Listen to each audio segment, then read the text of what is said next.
Hello, everybody. Welcome into another edition of Talking Fitchburg. I am Jeremy Crosby. Hope you had a wonderful weekend. It is Monday, July 6, 2020.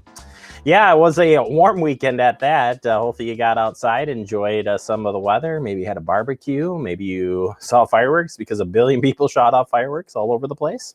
Either way, hi. And welcome back. We're glad to have you, and we've got a show for you. We'll get you updated on the latest headlines, including a weather outlook. It looks like it's going to be warm and stay warm for a while. We'll talk about that in the headlines and other developments throughout the day and coming up this week. Verona road construction update is coming up as well in our digest today, including talking about KPEC and that new closure. And then we check in with the Fitchburg Senior Center. Yeah, Jill McCone joining me via online today, and we'll get the latest on what's happening out there. But first, we do turn to the weather, and it hasn't changed much since we talked about it this morning on the update. But hot and humid conditions will continue through much of the week, and there is a small chance for storms, pop-up storms this afternoon happening across the area as I checked here just a little bit ago. But what's the piece of this is the heat index. Yeah, it's going to get a lot warmer, and heat index could be in the mid 90s to 100. So looking here at most of the days, and we're just above Milwaukee's. I mean, every single day we're in the mid 90s, and it looks like Wednesday will be the hottest day at 98 potential for the heat index coming in right at the noon hour. So it's going to be warm out there. If you're heading out, please take precautions. What's that mean? Extra water. Make sure you look before you lock it. Check those vehicles. Make sure you don't leave your kids or pets in the vehicle at any time. Don't do it. And maybe it's time to stay indoors. I know we've been cooped up for quite a while now, but this weather is not the best during the day, but get out at night as temperatures do cool down a little bit, and just get yourself out of the elements. I think that's a big thing. Lots of breaks. And the outlook, well, for those of you who love warm temperatures, this is for you. And all I say to this is think back when it was super cold in the middle of January. Yeah, no, it's going to be very warm here. The outlook for 6 to 10 and for 18 to 14 days suggests that we may continue to see above average temperatures through mid-July. In addition, although not shown here, the precipitation out just suggests potential for below average precip. So make sure you water those gardens when you can. And we'll see what happens here with all of this warm weather as it looks like it's going to be here for a while. All right, other news, KPEC Road closed this morning. We'll talk a little bit more on the Verona Road construction update, but wanted you to know that for the next 2 weeks, crews will be reconstructing that side of the intersection, similar to what they did at the Nesbitt side.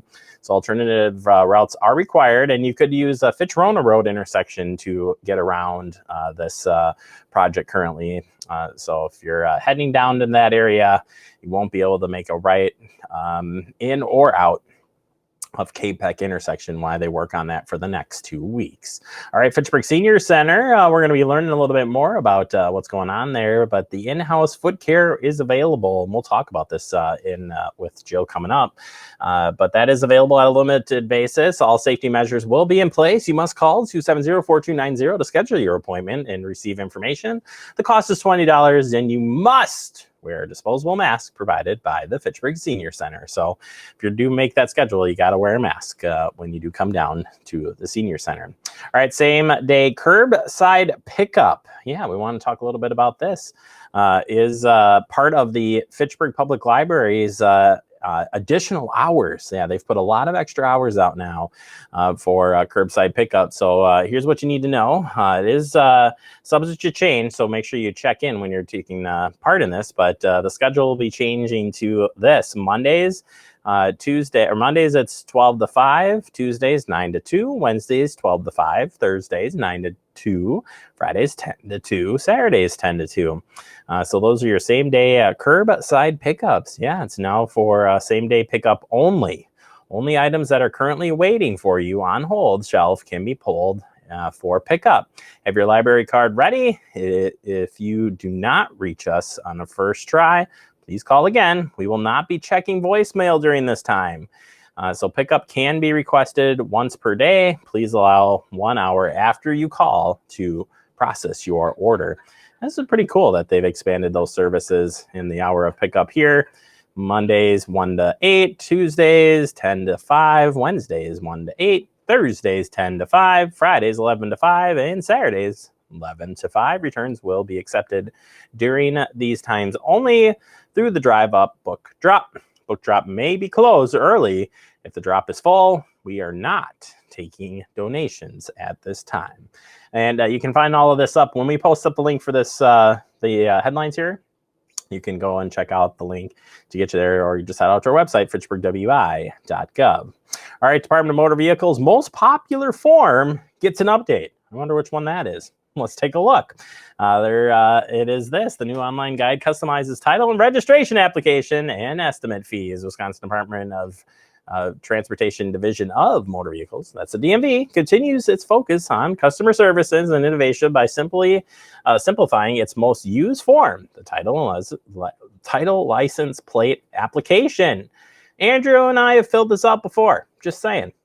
DMV created a new he just says a new online guide to walk customers through this detailed application and to estimated fees. Well, that's good.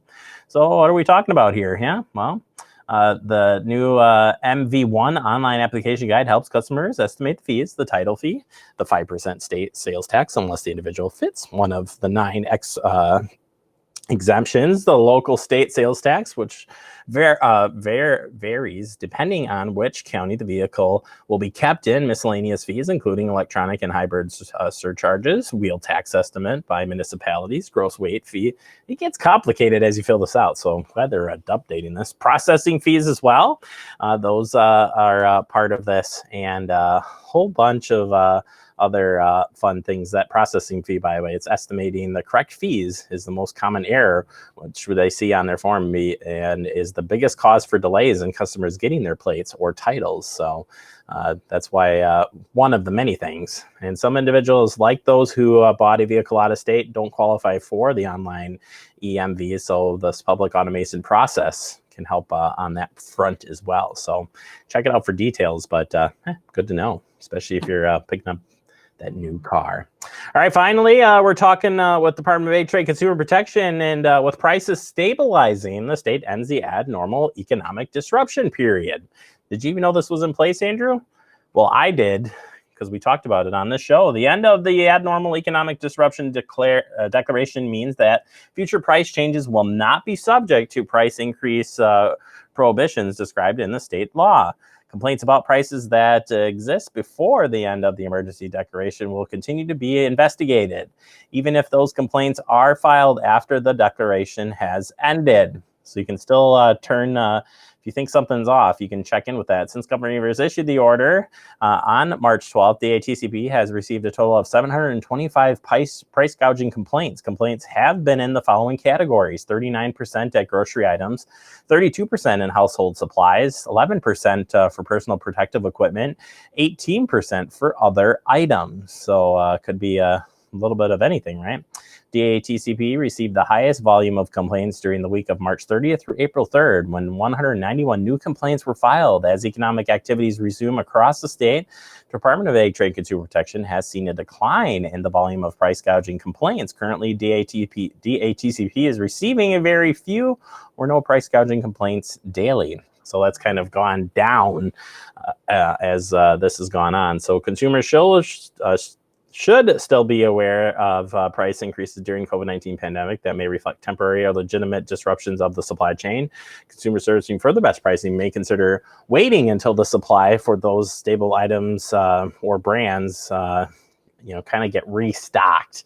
And then maybe the prices will go down. Staff in the Department of Ag Trade or in the Bureau of Business Trade Practices have closed 35% of its complaints that have been received. Most retailers have been responsive or cooperative with the department's request for information, and the inquiries DATCP inquiries into price gouging complaints are going, and the agency will continue to monitor the complaints even though the declaration has ended. If you got any questions about this, I know there's a lot of information. You can call the hotline. That's 1-800-422-7128, or you can email them as well. And again, make sure you do. Yeah, you want to check in on that if you think something is wrong. It's the best way they can check that out for you. All right, that does it for our headlines. Coming up next, we open up the digest with your Verona Road construction update. But first, here's a look at the meetings coming up this week.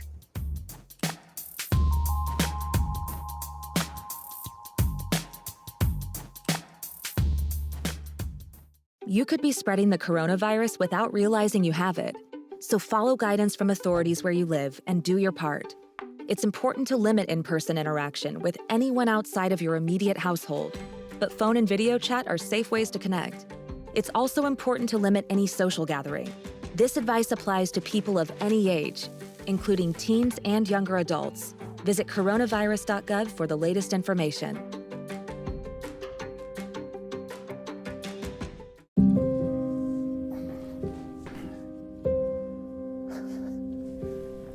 You're there for them. We're here for you. Find free care guides at aarp.org/caregiving. ¡Sam, Elmo! Hola, Julia. ¿Estás lista para tocar con nosotros? Yo tocaré mi clarinete. Y Elmo tocará su tambor. Tambor ruidoso. Bueno, ya sabes qué hacer, Julia. Julia sabe. Dado el autismo de Julia, los sonidos pueden ser muy fuertes. Y hace música a su manera. ¡A tocar! La detección temprana del autismo puede hacer una diferencia de por vida. Conoce más sobre la detección temprana en detecciondeautismo.org. Our hearts are made stronger by how we treat others. Put her there. The light you share can impact those around you, but so can the darkness. Later, twerps. Did Pete saying mean things bother you? So when you reach out to another person, take a moment to consider how they will feel and let your heart be the key to making a difference. Because of you, someone's entire day, year, or even life can change. In every heart, there's hope.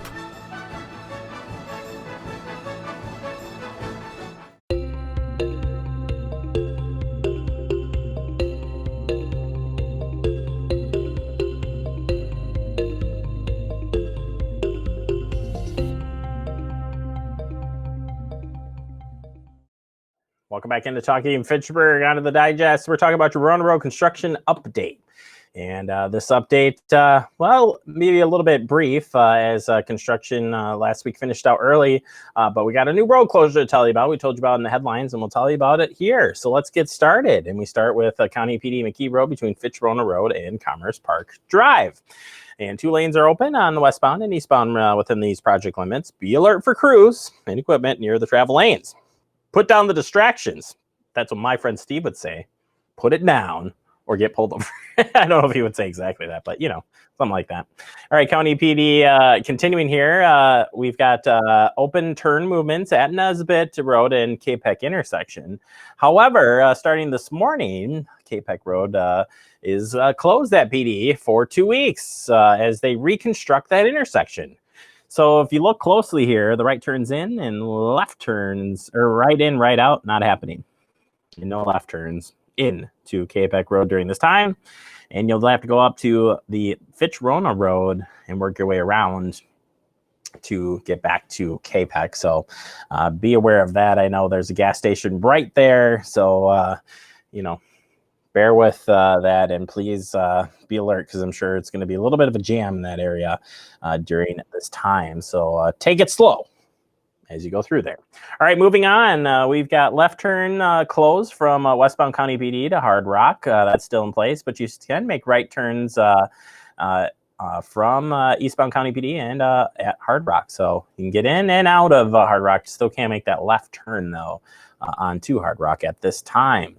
Also, we've got all turn movements are still available at the intersection of Verona Road, and all turn movements are available for your convenience at Commerce Park Drive. As I said every week, and I'm saying it again, from Commerce Park up to Seminole. So moving down the roadway. That's a different construction project, and they have different lane movements happening in there that may be different than the Verona Road. all I'm saying is be alert, as construction basically goes from Seminole Highway all the way through Verona Road on McKee PD there. So keep that in mind as you move through the construction. All right, moving forward, as far as construction activities goes, westbound County PD traffic is now located on the median area. Eastbound County PD traffic is using the new eastbound lanes. Grading and aggregate storm sewer electrical work to continue for the new westbound traffic lanes of County PD. So that's going along very well. And yeah, they'll keep the work going. And then you've got the K-Peck Road closure as well for 2 weeks. And they'll be grading storm sewer concrete items this week at the K-Peck Road intersection as they redesign it to fit the new needs of that small intersection. All right, let's look out here 2 weeks ahead, July 13th through the 17th. Grading, aggregate, storm sewer electrical work. Sound like a broken record. That's what's going on the lanes of County PD between mid-August. K-Peck Road intersections closed through the end of that week. And again, alternate routes are required in that area. Graded, storm sewer, concrete. It's happening. Asphalt paving this week as well on the K-Peck intersection as they wrap that up. Restoration, sod work along the entrance and exit ramps, retaining walls this week at Verona Road and County PD interstate. Ooh, starting to get nice and pretty out there. And this photo will help you kind of get a good glimpse of what that looks like. It says here, private utility companies are moving their lines to make way for the new County PD McKee Road alignment near the Verona Road 18151 intersection. This process involves close coordination from everybody.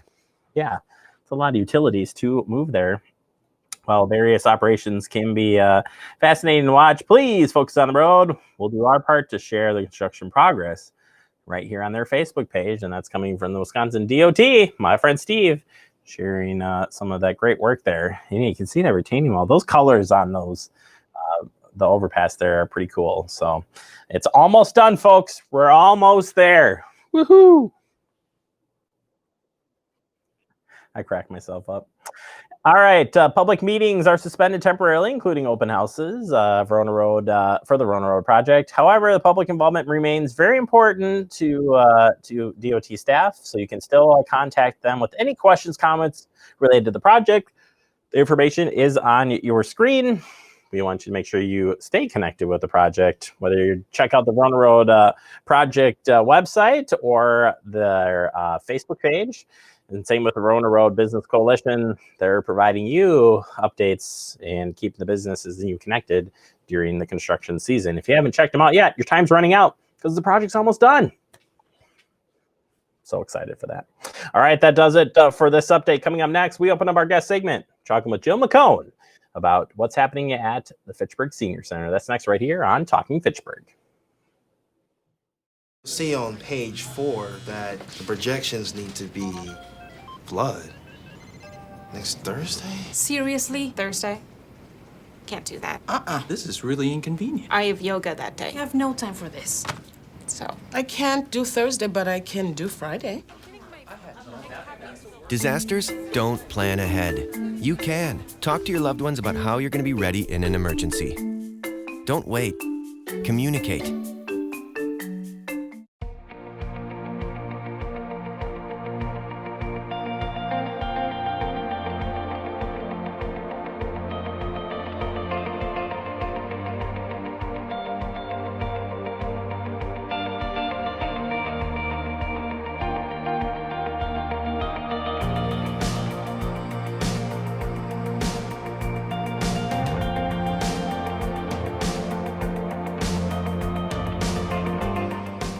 Welcome back into Talking Fitchburg. Joining me today for the Fitchburg Senior Center, it's Jill McCone, your director, and so much more. Jill, how you doing today?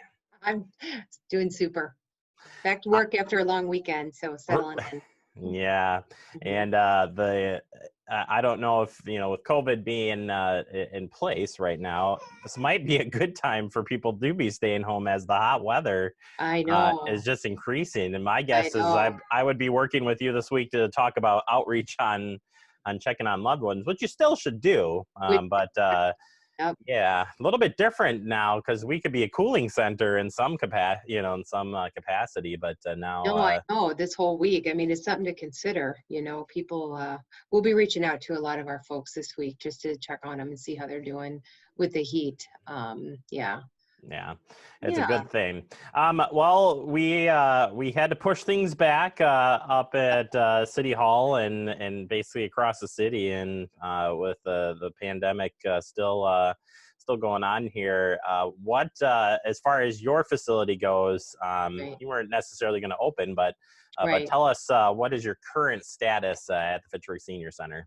So very similar to before, staff is in the office every day, and if not, they're working remotely from home. So we are checking emails and we're checking voicemails. This is the first week that we're going to, come on in, Mandy. There's Mandy. Hi, Mandy! I knew you guys were doing this. I just wanted to say, hey, Yeah, We miss you, Mandy. everybody. I know. So today's the first day we went to 4 days a week for meals, though. So we had been delivering 3 days a week, doubling up on the meals. So packaging anywhere between 100 and 110 meals a day. Now we're doing 1 meal a week, and we are delivering Monday, Tuesday, Thursday, Friday. Wednesday, at this point for the month of July, we will be doing those drive-bys, just a fun sort of outreach, stop and get a treat. And part of the reason we didn't pick up a Wednesday is because we were having some trouble finding home delivered meal drivers because we needed 5 new drivers to cover those 5 routes. And we got a couple new drivers, but we just felt like for this month, we could still do the outreach to folks that still could drive or independent. It's fun to see them drive by, and then do, the connections with our more frail people that are still home or isolated. So yeah, we're in the office every day, and certainly not business as usual, but some of it is business as usual. So The new usual, right? yeah, I guess. Tell us a little bit more about the drive-by lunches happening on Wednesdays for people who haven't participated in it. It's a pretty cool program. So this would be kind of our 3rd time that we've done a drive-by. We did the Oasis lunch a few weeks ago, which was hugely successful. We kind of toned it down. You can't really say it's a lunch. It's more of a snack, and not a healthy snack at that. But, it's COVID. It's okay. We all got the COVID extra 19 anyway, so we're just like loading on. So this Wednesday, we're doing donuts from Lane's Bakery and a cup of coffee. And that's at 8:30 for an hour. The next Wednesday, milk and cookies. That starts 9:30 to 10:30. The following Wednesday, this is going to be a big one, I think, is Dairy Queen Dilly Bars from 10:30 to 11:30. Yeah, how can I make reservations for a box of those for my guys upstairs? Exactly. We're going to get some extra ones. Everything we were kind of planning for 100. This time we might do a few more dilly bars, and then the last Wednesday of the month is just pop and popcorn from 11:30 to 12:30. We ask for a minimum donation, or a donation of like $2. The friends are purchasing all the supplies for us, and then we just, whatever we collect, we give it back to them. But certainly without that support, we couldn't do this, and make it fun and casual, and just take the donations and stuff. So just a good way to see people again. Just drive up. We've got all the safety precautions, and hopefully see some smiling faces. Absolutely. Jill, are you taking donations of any sort? Is there a certain need for products or food, or because you guys are always doing or always taking collections beforehand, but given the circumstances now, if people are coming down, are you just looking for more funds just to be able to spread the wealth better? What's going on? Yeah, we're always, I say we're always looking for money, but we always will accept donations. We've used a lot of the donations to help people that are having some trouble with food insecurities. Not only have we taken monetary donations, we have had people continue to drop off stuff for the food pantry. So we will be taking that still over to Allied and Badger Prairie Needs Network. If the case demands, then we just kind of put together our own little food box for our folks from some of those donated items. So yeah, we're always happy to take donations, and we're still helping people. We had a request for a security deposit moving into an apartment, some cleanup of an apartment. So the caseworkers are still doing what they always do. So not everything we're doing is specifically connected to COVID, because we're still helping people with our special needs funds and that sort of thing. So, but yeah, always happy to take donations and use them to support people in the community. Yeah, the social workers are phenomenal, by the way, first off. Very, very lucky to have Amy and Sarah in our corner. Yes, yes. And for those of people who don't know how to get in contact with them, maybe afraid to talk to, whatever the case may be, how do you open up that door and start that conversation with them?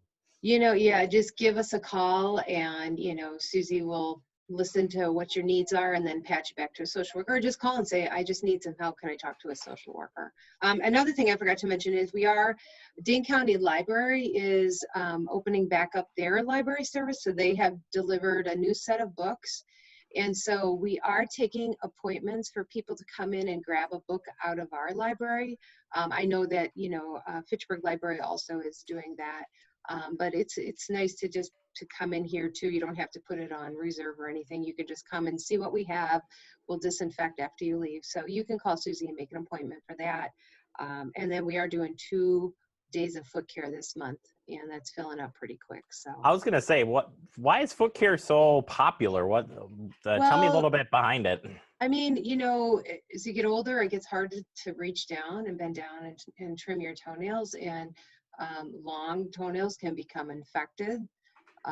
And so it is kind of more of a safety measure, a preventative measure to keep your feet healthy, because one infected toenail for somebody who has poor circulation could really lead to a ton of complications. And so it's just nice to keep those toes trimmed and cleaned and taken care of.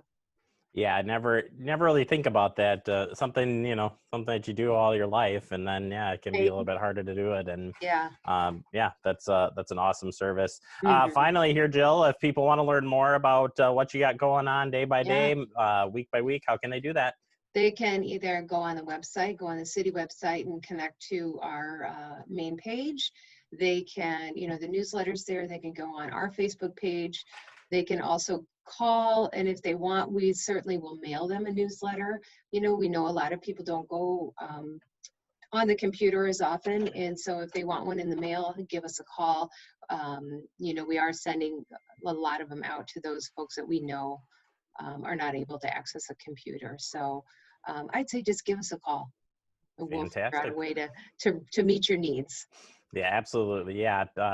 Again, just because the doors aren't open doesn't mean the services aren't there. So indeed, thank you. Yeah, Jill, thank you so much for your time. I appreciate it as always. Great work out there, and tell everybody hi from us. Thanks for everything you do to keep us front and center as well. Oh, absolutely. Glad to help out. All right, stop on down. First, give them a call, and then make your appointment and stop on down, say hi to everybody. And they're doing great work down there at the Senior Center. We're going to take a quick break. More to come. You're watching Talking Fitchburg. Touchdown! Oh, did you see that? Whoa, we scored? Yeah, we scored. We're going to the playoffs. I can't believe I missed that. Every time I'm buzzed, I spend too much time on my phone. What? I should take your phone away. No. I'll call for a ride. Hey, why does my face look like that? I'm playing with these new face filters. Okay, you know what? Yep, that's mine. I'm gonna need that back. No. Kevin! Welcome back into Talking Fitchburg. Wrapping up the show for the day, I want to thank our friends from Wisconsin DOT, Steve Tyson, all the gang over there helping us with the road construction update, and my friend Jill McCone at Fitchburg Senior Center, and Mandy for popping in and say hi too. Nice to see her pop in during the interview. Make sure you call ahead for appointment only if you want to check in with the Senior Center. Doing great work down there, and all of our departments are doing their best to stay connected with you guys. And you can stay connected with FAG TV this way. Check us out online through all of our great resources. Stay safe out there, everybody.